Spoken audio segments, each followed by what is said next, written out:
did she interact with minorities in general and with the Jewish community in particular?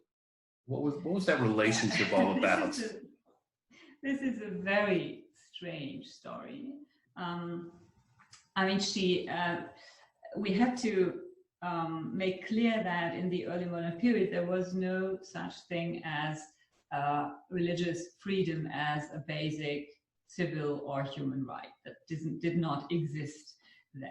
So we shouldn't measure her to the wrong standards. But on the other hand, the 18th century was, as you know, the era when these ideas of religious tolerance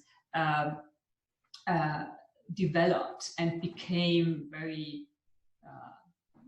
viral in a way. And she was extremely opposed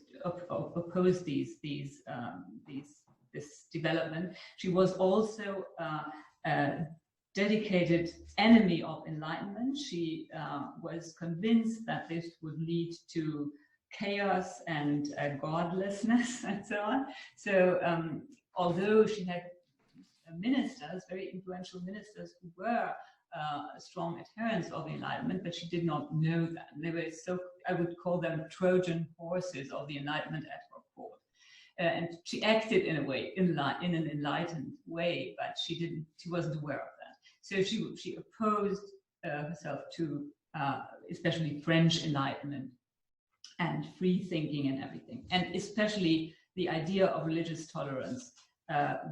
She was very hostile to this idea. But on the other hand, there was a tradition of guaranteeing certain privileges to certain groups. So there were very different conditions in her different territories or provinces. For example, Protestants enjoyed certain religious rights in Hungary or in Transylvania, whereas they did not enjoy any right to exist in Austria and the Austrian lands.